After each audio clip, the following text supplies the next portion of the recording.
Good morning बच्चों। कैसे हैं आप लोग। उम्मीद करता हूँ सभी बच्चे बहुत अच्छे होंगे और अपनी पढ़ाई में लगे होंगे। बच्चे सुबह सुबह थोड़ा सा जल्दी जग के पढ़ा करें आप लोग, और सुबह कम से कम 5 बजे तो जाग जाया करें, जिससे आपकी जो स्टडी है वो सुबह आप बेहतर कर सकें, है ना।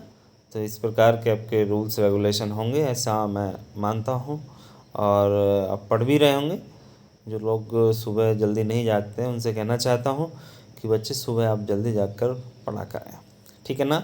समय का सदुपयोग कीजिए, ये मैं आपको रोज़ ही बता रहा हूँ, सफलता आपको ज़रूर मिलेगी। अपने आप को कमज़ोर मत समझिएगा, आप बेहतर हो और बेहतर ही करोगे, श्योर है ये। बस 15 दिन आपके पास हैं, उसका अच्छी प्रकार से 15 दिन मेहनत कर लीजिए, सफलता आपके कदमों में होगी, ठीक है ना। चलिए, तो बच्चों इन्हीं शब्दों के साथ MPPAT प्रैक्टिस टेस्ट 7 लेकर मैं हाजिर हूँ। MPPAT के अति महत्वपूर्ण प्रश्न हैं, जिसमें आपके पशुपालन के प्रश्न भी रहेंगे और आपके क्रॉप प्रोडक्शन, हॉर्टिकल्चर सभी के प्रश्न इस वीडियो के अंतर्गत है, दोनों ही सब्जेक्ट के। तो पूरा प्रैक्टिस टेस्ट लगाएं और हमें वीडियो के अंत में ये जरूर बताइए कमेंट बॉक्स में लिख करके कि आपके कितने क्वेश्चन लगभग सही हुए, ठीक है ना। चलिए, तो शुरुआत कर लेते हैं इस वीडियो की।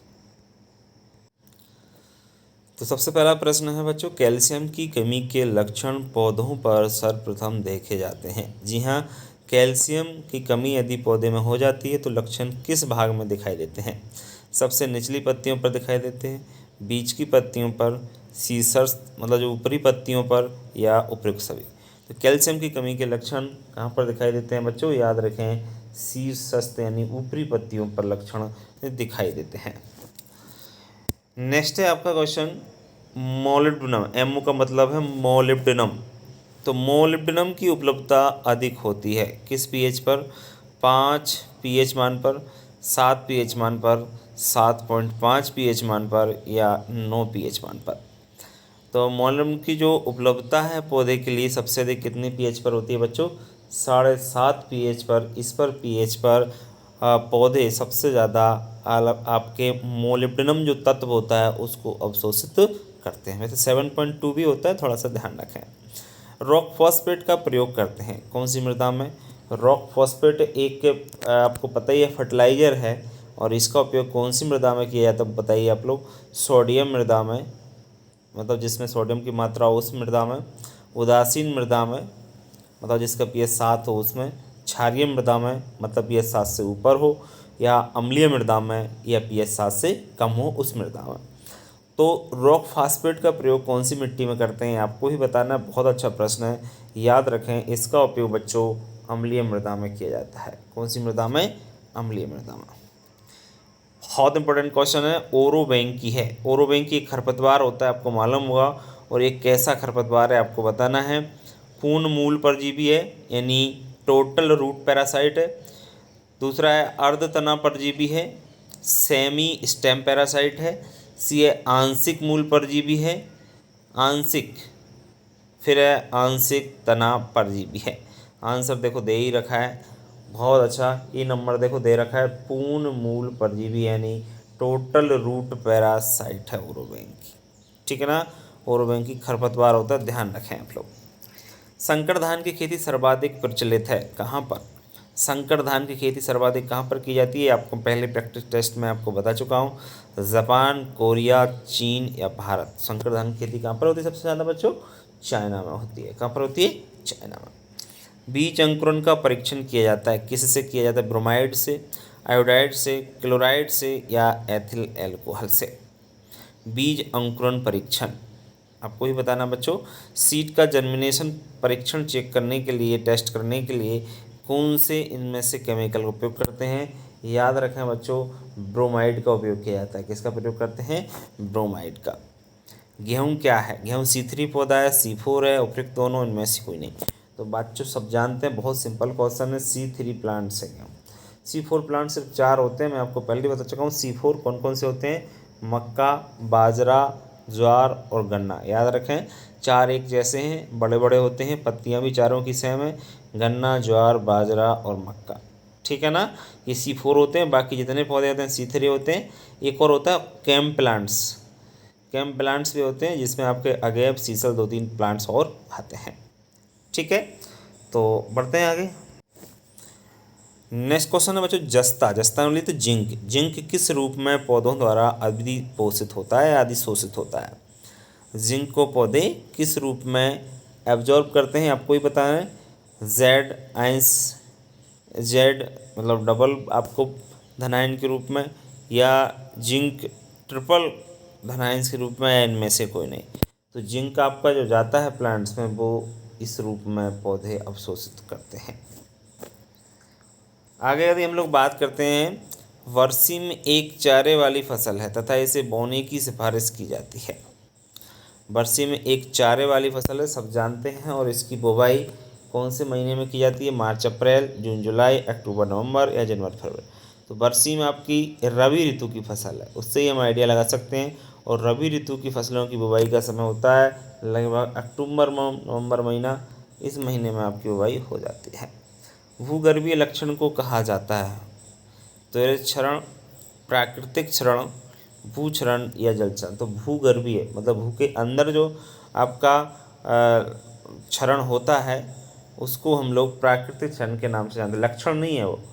भूगर्भीय क्षरण बोलेंगे, ये गलत लिखा हुआ है। भूगर्भीय क्षरण को कहा जाता है प्राकृतिक क्षरण, हमारे द्वारा नहीं होता, वो अंदर होता है।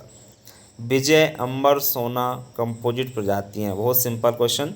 विजय, अंबर, सोना गेहूं की, धान की, मक्का की, ज्वार की। बहुत सिंपल, अगर आपने पढ़ रखा है तो आप लोग जो है इसका आंसर बहुत अच्छे प्रकार से दे पाएंगे। ये मक्का का है। हाँ बच्चे, एक बात कहना चाहूँगा, आप लोग कह रहे हैं कि सर जल्द से जल्द मैराथन लाइए, तो मैराथन का पूरा प्लान है और मैराथन आएगी, आप बिल्कुल निश्फिक्र रहिए। क्रॉप प्रोडक्शन की भी मैराथन आएगी पूरी, और आपकी पशुपालन की भी मैराथन आएगी। आप परेशान बिल्कुल ना हो, चाहे मुझे कुछ भी करना पड़े, मैं मैराथन लेकर ही आऊँगा। आपकी जो भी जितने भी घंटे की होगी, लेकिन समय थोड़ा सा अभी नहीं मिल पा रहा है। जैसे ही समय मिलता है आपके लिए मैराथन के लिए तैयार हूँ, मैराथन आपके लिए लेकर आ रहा हूँ। थोड़ा सा वेट कीजिए, जब तक आप प्रैक्टिस करते रहिएगा। लवण सहनशील फसल इनमें से कौन सी है? लोबिया, मटर, चुकंदर या खरबूजा। तो लवण सहनशील जो फसल है बच्चों, वो आपको बताना है, वो है आपकी चुकंदर। कौन सी है?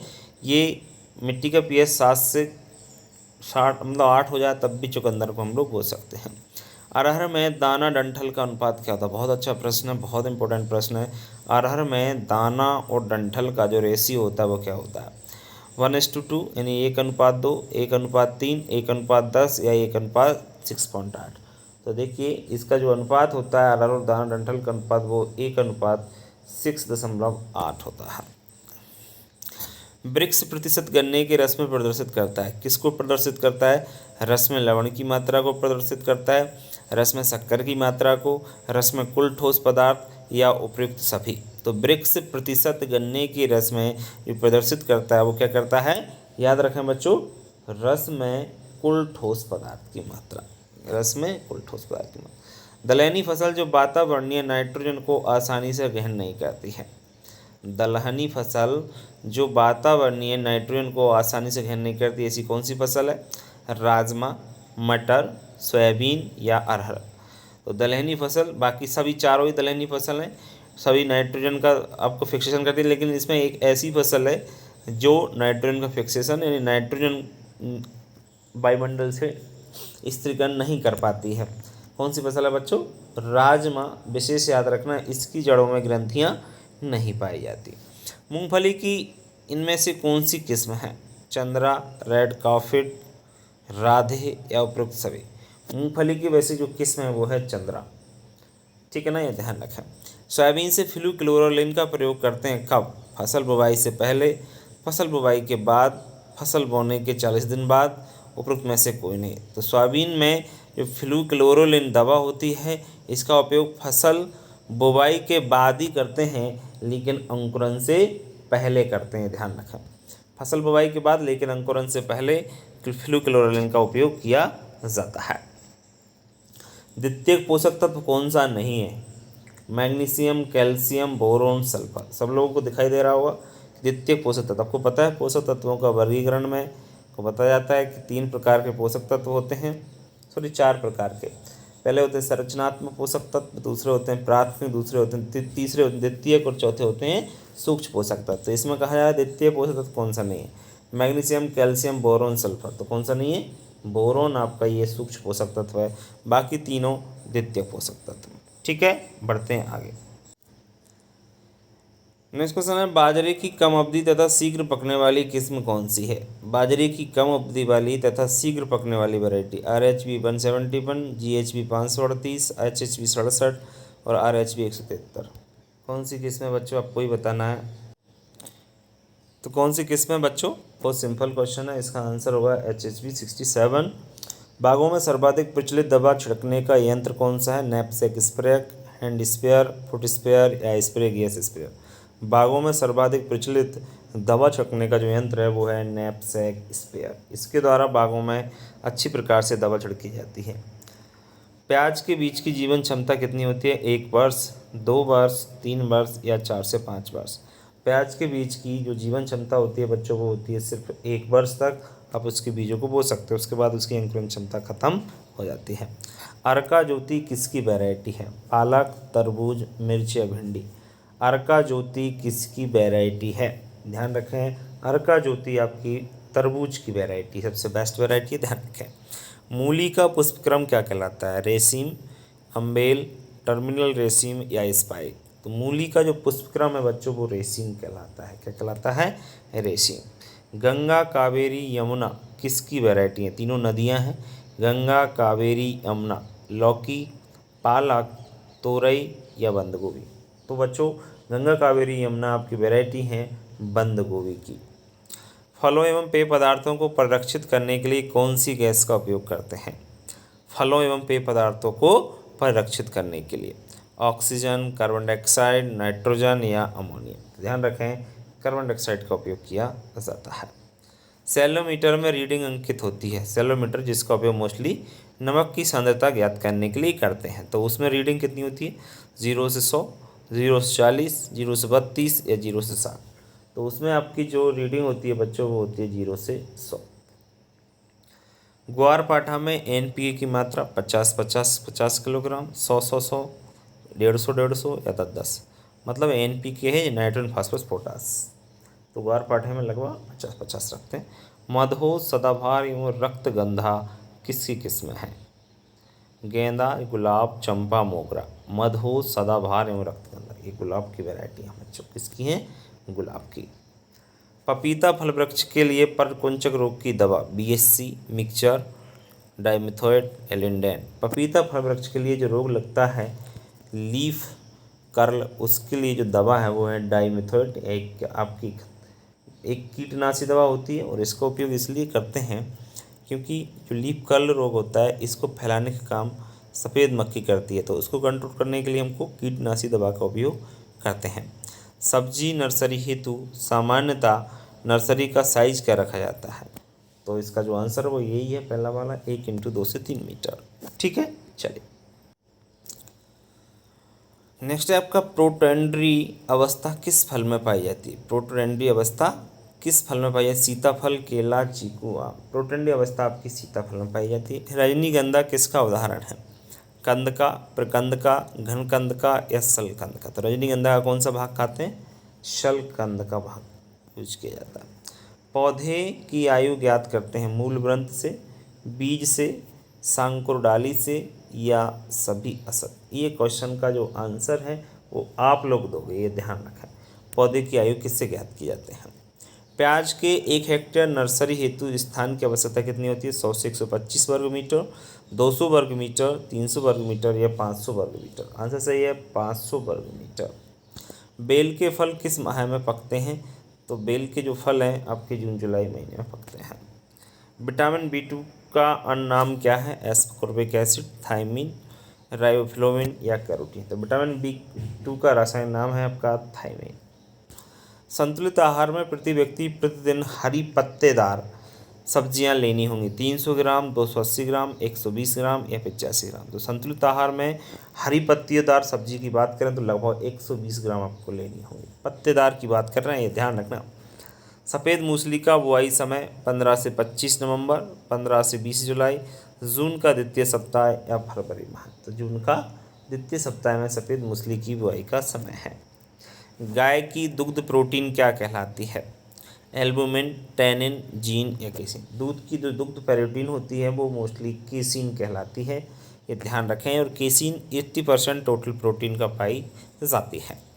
गाय प्रसव के कितने घंटे के अंदर प्लेसेंटा जेर डाल देती है? 1 से 3 घंटे, 5 से 6, 8 से 10 या 10 से 12। तो गाय ब्याने के लगभग 5 से 6 घंटे बाद जेर डाल देती है। खीस का अपेक्षित घनत्व कितना होता है? 1.04 से 1.08, 1.028 या 1.032, 1.030। खीस का जो अपेक्षित घनत्व होता है बट्टो वो होता है 1.04 से 1.08। बाउल डिश कितने प्रकार के होते हैं? बाउल डिश आपके 2 प्रकार के होते हैं।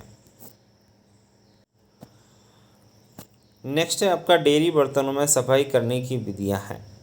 सूखी सफाई विधि, वैज्ञानिक विधि, दोनों या सभी असर। तो डेयरी बर्तनों में सफाई करने की जो विधियाँ वो दोनों ही हैं। सूखी सफाई विधि से भी हम लोग बर्तनों को साफ करते हैं और वैज्ञानिक विधि से भी। मक्खन में सुगंध के लिए जिम्मेदार पदार्थ कौन है? मक्खन में जो सुगंध आती है उसका कारण क्या है? Ethyl alcohol, potassium sulphate, lactic acid या डाई एसिटाइल। तो मक्खन में सुगंध का जो जिम्मेदार पदार्थ है वो है डाई एसिटाइल। पशुपालन विभाग की स्थापना वर्ष बताइए। तो ये मैं आपको पढ़ा चुका हूँ पहले, 1950, 1956, 57, 1963, 64 या 2001, 2002। तो पशुपालन विभाग की स्थापना 1956, 57।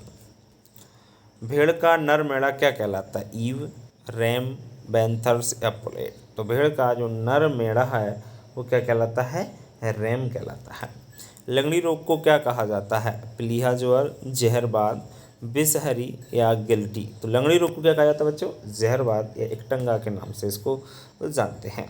मशीन द्वारा निकलते समय प्लेसन अनुपात क्या होता है? 60:40, 40:60, 20:80 या 80:20। तो मशीन द्वारा दूध निकालते समय प्लेसन जो रेशियो होता है वो होता है 60:40। सर्वाधिक लैक्टोज गाय किस विदेशी नस्ल में पाया जाता है? देखो विदेशी पूछ रहा है, ध्यान रखें। जर्सी, साहिवाल, गरनसी या ब्रांसिस। अगर इंडिया की बात करें तो इंडिया का सही आंसर साहिवाल होता है, लेकिन विदेशी पूछ रहा है तो इसका सही आंसर होगा जर्सी। बकरी की कौन सी नस्ल जिसके नर बकरों में दाढ़ी पाई जाती है? टोगनबर्ग, अंगोरा, बीटल या जमुनापारी। तो बकरी की ऐसी नस्ल नर बकरों में दाढ़ी पाई जाती है वो है आपकी बीटल। क्या है? बीटल आपकी ऐसी नस्ल है जिसके नरों में आपकी दाढ़ी पाई जाती है। भारत को सर्वाधिक विदेशी मुद्रा किससे प्राप्त होती है? मटन से, भैंस के मांस से, कुक्कुट उत्पादों से या गाय के मांस से। तो मैं आपको बताना चाहूँगा भारत को जो विदेशी मुद्रा प्राप्त होती है वो गाय के मांस से। हमारे यहाँ से बहुत सारा गाय का मांस विदेशों में भेजा जाता है और उससे फॉरेन करेंसी प्राप्त की जाती है। भैया भयंकर तरीके से गाय काटी जा रही है हमारे देश में, ध्यान रखें। दूध में किस पोषक तत्व की कमी पाई जाती है? सब जानते हैं दूध में मैग्नीशियम, कैल्शियम, लोहा, फास्फोरस में से आपकी जो तत्व की कमी पाई जाती है वो लोहा है। लोहा की कमी पाई जाती है दूध में। नेक्स्ट है भारत सर्वप्रथम किस वर्ष विश्व में सर्वाधिक दूध उत्पादक देश बना था? 1970, 1998, 1999 और 2017-18। तो भारत सर्वप्रथम विश्व में सर्वाधिक दूध उत्पादक जो देश बना था वो बन गया था 1998 में। भारत में सर्वाधिक मुर्गियों वाला राज्य कौन सा है? आंध्र प्रदेश, कर्नाटक, पश्चिम बंगाल या गुजरात। तो भारत में सर्वाधिक जो मुर्गियाँ पाली जाती हैं बच्चों, वो कहाँ पर पाली जाती हैं? आंध्र प्रदेश राज्य में पाई जाती हैं। आलू में ताज़ा कटी हुई सतह पर भूरापन आता है, मेलाई क्रिया, एंजाइमेटिक ब्राउनिंग, कैरेमलाइजेशन या किण्वन। तो आलू में ताज़ा कटी हुई सतह पर भूरापन आता है वो है एंजाइमेटिक ब्राउनिंग।